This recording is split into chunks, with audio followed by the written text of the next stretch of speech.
Hi, welcome back. Today we're going to do a bread segment. There's no fat in bread.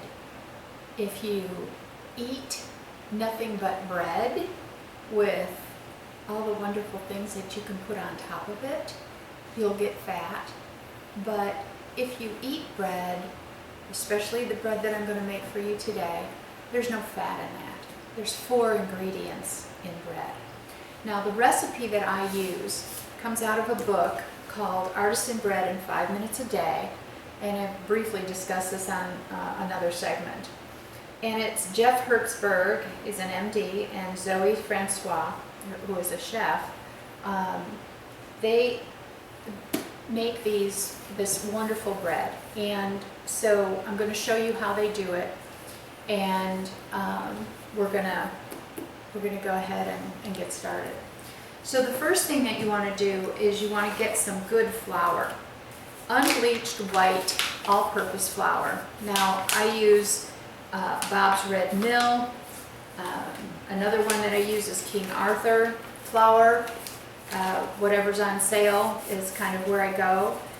The flour has about for every quarter cup, it's got 3 to 4 grams of protein in it. So there is a little bit of protein in bread. And we'll go ahead and get started. The first thing that you want to do is you want to get some nice hot water from your tap. Now, the water can't be hotter than 110 degrees or it will kill the yeast. So the first time I made it, I took, ran the water for about a minute, took it off, put my my thermometer in it, and it was around 105 degrees.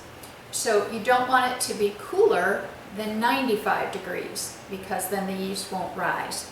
So you put 1.5 tablespoons of yeast in the water, and I'm almost out in this jar, so I have a second one here. So 1.5 tablespoons. Now I just happened to find a measuring set that actually has 1 and then 1/2 tablespoon in it. If you don't have that, on my website, www.gansgirl.com, I'll show you what you can do to measure this out. The recipe calls for 1.5 packets or 1.5 tablespoons. So that's your yeast. Now, when you go to measure your flour, this is where a lot of us get into a little bit of trouble.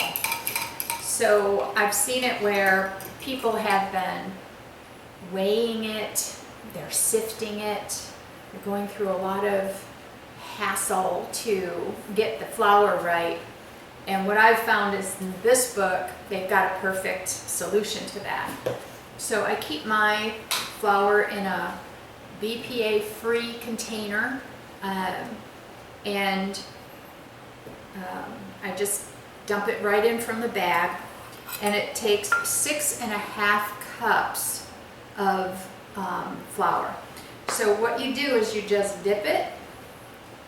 You don't pound on it, you don't knock it down, you just level it.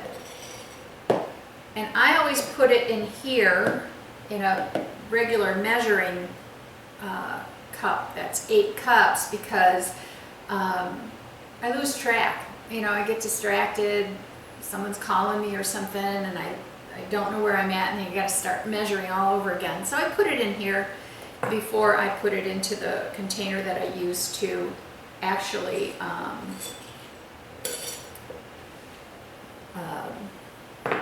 complete it, put it all together. So that's 3,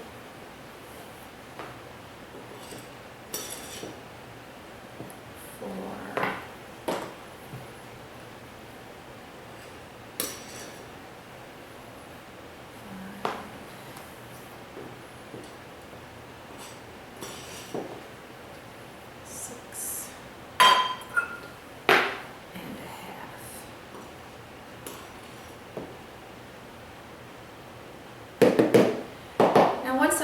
in here, I can kind of look and make sure that I measured correctly, and there we are, 6.5. So I take my 6.5 cups of flour and I add it to my bin. Now this is a bin that I got online. It's BPA free. You can make a ton of bread in this, and it's extremely versatile in the refrigerator because you refrigerate this dough. I'll get 4 loaves out of this flour, and I'll have fresh daily bread using this flour. Now, to the flour you add 1.5 tablespoons of kosher salt. So I put it in. With this, I'm not the most careful. You know, a little bit of extra salt, never hurt anybody. A good friend of mine, Pat Goss, bought me this wonderful thing called a Swedish dough whisk. And I thought, what is that? But it is a phenomenal little instrument, and I highly recommend it. Now I put the salt and I make sure that I kind of blend it in to that dough. Then you take your water with yeast and you add it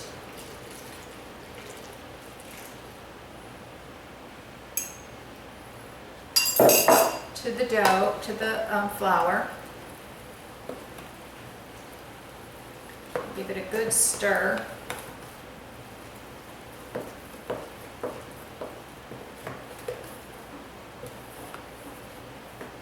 And even though this whisk is a wonderful product, you still got to get your hands dirty. The flour gathers in the corners.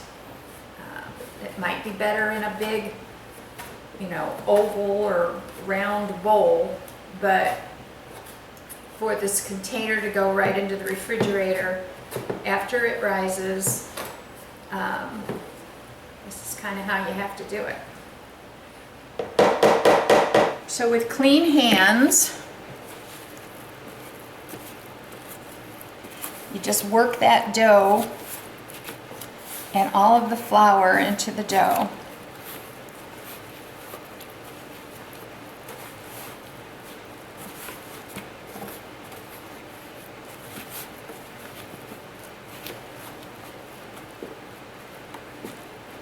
There you go. Now, what you're going to do is you're going to take this container and you're going to let this dough rise. And you can see that when you look at the side of it, it is sitting at approximately 2 liters. It'll get up to 4 within a couple of hours. So that's what your dough is supposed to look like. I'm going to cover it slightly, like so, and I'm going to set it under a light on the stove to rise. So I'm going to take this over to where it's kind of warm on my stove, and I'm just going to set it here under the light from the overhead on my cabinet. It's enough heat that it'll help make it rise just from the little light bulb, but kind of out of the way. So I'll be back in probably 2 hours and we'll look at that dough and see how it's doing, and then we'll cook some bread. We'll bake some bread. As you can see, the dough has risen to double the size, and we're going to make some bread. And you know, it's messy, but I cut this into 4 segments, and you can see it kind of deflates a little bit. Before I put my hands in there, I have some whole wheat flour that I keep in this tub, and I just kind of wash my hands with it. Then I get in and I get that dough, which I've pre-quartered. It's already been kind of quartered.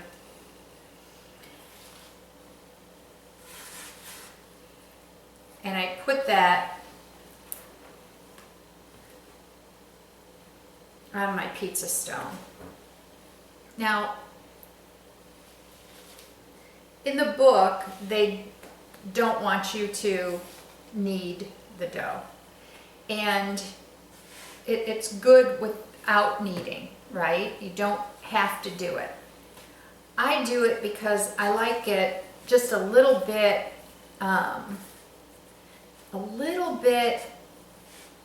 more open, the bread itself. So I do just a little bit of this kind of kneading, and then you just kind of tuck under the edges so that you have this beautiful little bowl. As you can see, just a little ball. And then you take some corn flour and you put it on your pizza stone, because what you've got to remember is that this has to rise one more time, and you want to be able to get it off this pizza stone fairly easily, and you're not going to be able to do that if you don't have something on there that's going to release it. So it's real important to put that corn flour on there. And we'll be back as soon as it's risen, and that should be in about an hour. We'll go ahead and put it in the oven, and 30 minutes later we'll have a beautiful boulet. So I'm going to show you how I have the oven set up for when I make this bread. You can see that I have my cast iron pizza stone on the top shelf, and underneath it I have this really old, kind of cruddy looking pan. That's the pan that I use for the water, and the water is what crisps the crust of the bread. So when you heat up your oven, you heat it up to 450 degrees with both of these items in the oven, and then after they're heated up and you transfer your bread to the pizza stone, you add a cup of water to this pan and it creates steam, which I don't know how it works or why. It absolutely makes the crispiest crust on the bread, and it's just delicious.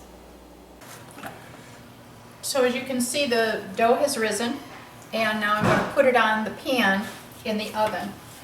The oven's been heating at 450 degrees.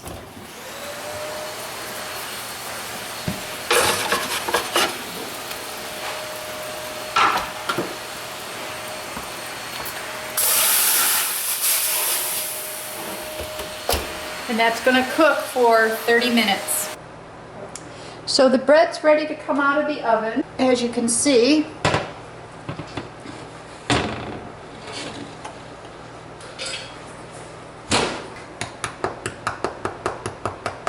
it's a crisp crust, and inside is just wonderful deliciousness. So this is how the bread turned out, and as you can see, a slice of it fits very nicely. This particular size bread you would use for, a sandwich, which would fit perfectly in the little dish, along with a lot of protein in between those two slices. The good news is that you can slice this as thin or as thick as you'd like, always remembering to keep your portions under control. So this is the result of the bread making segment. And again, remember, you have to love yourself before you can share it with anyone else. Have a great day. Bye.